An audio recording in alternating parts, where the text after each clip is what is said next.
Bismillahirrahmanirrahim. Assalamualaikum warahmatullahi wabarakatuh. Alhamdulillahirrahmanirrahim. Wassalatu wassalamu ala asyrofil anbiya'i wal mursalin wa ala alihi wa sahbihi ajma'in wa ala man tabi'ahum bi ihsanin ila yaumiddin, amma ba'du. Alhamdulillah, pada kesempatan kali ini kita dapat menikmati kenikmatan karunia-Nya oleh kita semua. Semoga selalu senantiasa kita mendapatkan pertolongan dan kesehatan atas musibah pada pandemi sekarang ini. Oke, pada Pancasila ini kita akan membahas sedikitnya 4 pilar atau 4 pembahasan. Yang pertama yaitu Pancasila sebagai nilai-nilai dasar kehidupan berbangsa dan bernegara. Yang kedua, Pancasila sebagai wujud nasionalisme dan etika politik bangsa. Dan yang ketiga, Pancasila sebagai ideologi bangsa. Dan yang terakhir, Islam dan Pancasila. Bagaimana cara kita mengedukasikan kepada masyarakat luas, terkhusus masyarakat Indonesia, yaitu dengan pengamalan Pancasila ini. Untuk lebih jelasnya lagi, mari kita dengarkan bersama dengan sesuka hati kita dengan Pancasila adalah pilar ideologis negara Indonesia. Nama ini terdapat 2 kata dari bahasa Sanskerta. Yang pertama berasal dari kata panca yang berarti 5, dan yang kedua berasal dari kata sila yang berarti asas.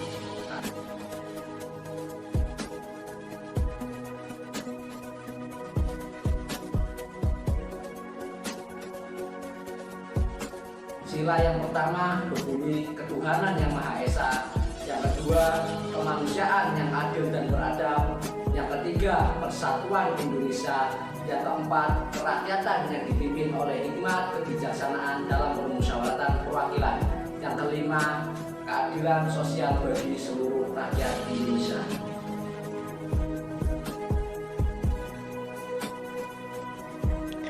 Ya, untuk selanjutnya yaitu norma yang berkembang di masyarakat. Norma itu terbagi menjadi 4. Yang pertama itu adat sopan santun, yang kedua hukum, yang ketiga moral atau sosial, dan yang terakhir adalah agama. Perlu kita ketahui bersama, adat sopan santun disepakati oleh sekelompok masyarakat dan pelanggaran mendapatkan sanksi adat atau biasa disebut yaitu dengan kebiasaan kita. Untuk yang kedua yaitu hukum. Negara kita yaitu negara yang berlandaskan atas hukum. Pelaksanaannya dapat dipaksakan dan pelanggarannya dapat ditindak dengan pasti oleh penguasa yang sah dalam masyarakat tersebut. Yang ketiga yaitu moral atau sosial. Kaidah untuk berperilaku baik dan benar yang berlaku secara universal atau umum. Dan yang terakhir yaitu agama. Agama bersumber dari wahyu Tuhan melalui nabi dan rasulnya.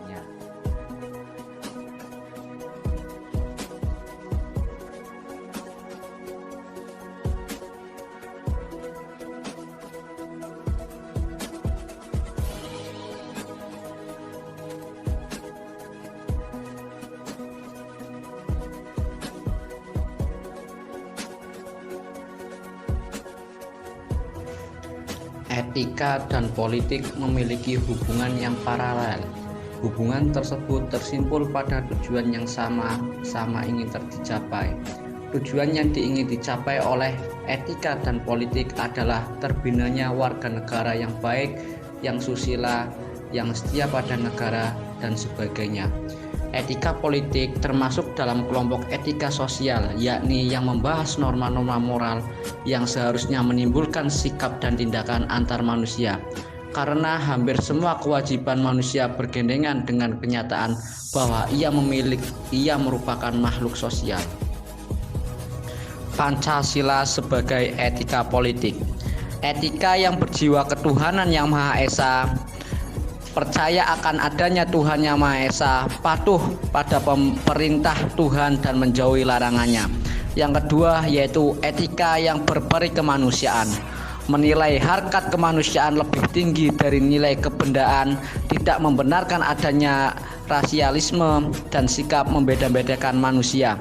Yang ketiga yaitu etika yang dijiwai oleh rasa kesatuan nasional, sifat bangsa yang Bhinneka Tunggal Ika dan bangsa yang cinta persatuan. Yang keempat, etika yang berjiwa demokrasi, lambang persaudaraan manusia dan sama-sama berhak akan kemerdekaan dan memperoleh kebebasan.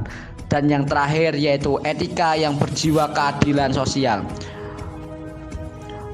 Dari kehidupan masyarakat yang dilandasi oleh jiwa kemanusiaan, cinta persatuan, dan bersifat demokrasi dan semangat mau bekerja.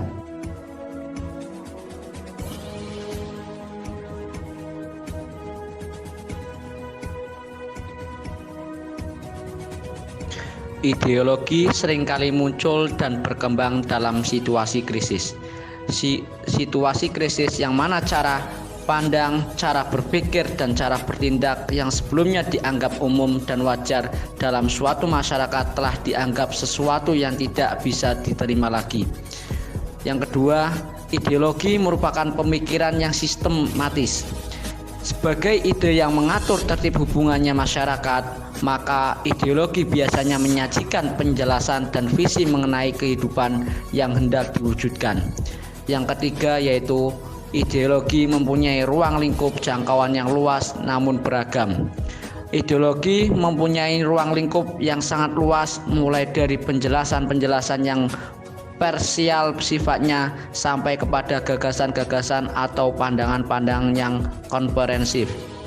Yang terakhir yaitu ideologi mencakup beberapa strata pemikiran dan panutan. Ideologi berada pada keberagaman landasan yang akhirnya menumbuhkan berbagai pemahaman dan penerimaan dari pengikutnya. Pada pembahasan ini terdapat 6 unsur, yaitu agama, liberalisme, marxisme dan leninisme, komunisme, fasisme, dan Pancasila. Agama dalam batasan-batasan tertentu, agama dapat dijadikan sebuah ideologi.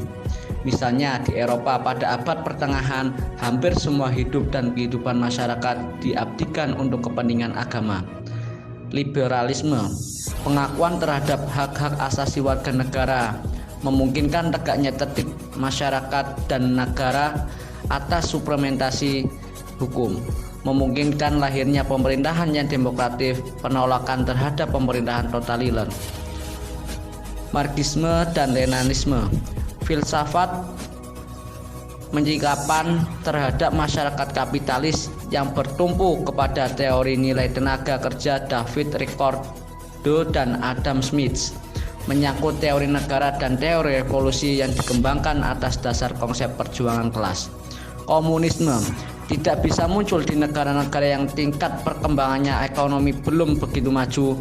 Kapitalisme merupakan kemungkinan meningkatkan produksi melalui industrialisasi. Fasisme, gerakan politik yang eksekutif memperjuangkan tujuan-tujuan tertentu. Bangsa adalah realitas politik yang hidup yang mana setiap individu mengembangkan dirinya sendiri. Yang terakhir yaitu Pancasila.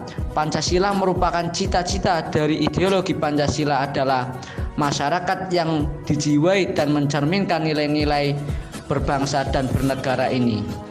Pada judul Islam dan Pancasila ini, jadi Pancasila ini memiliki keterkaitan dengan keislaman, yaitu atas semua sila yang kelima tersebut.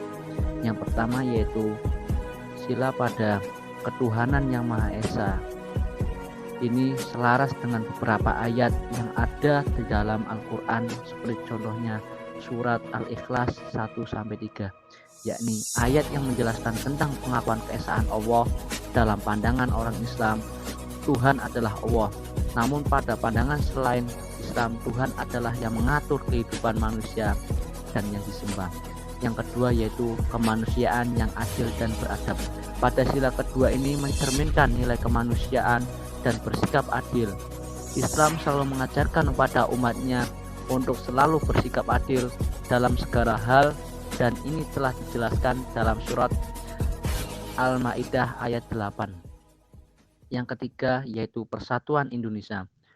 terdapat pada surat Ali Imran ayat 103, mengajarkan pada umat Islam untuk selalu bersatu dan menjaga kesatuan dan kesatuan. Hal ini juga berlaku untuk semua agama. Yang keempat yaitu kerakyatan yang dipimpin oleh hikmat kebijaksanaan dalam permusyawaratan perwakilan. Pada sila keempat ini selaras dengan apa yang ditegaskan di dalam Al-Quran dalam kehidupan bermasyarakat, berbangsa, dan bernegara.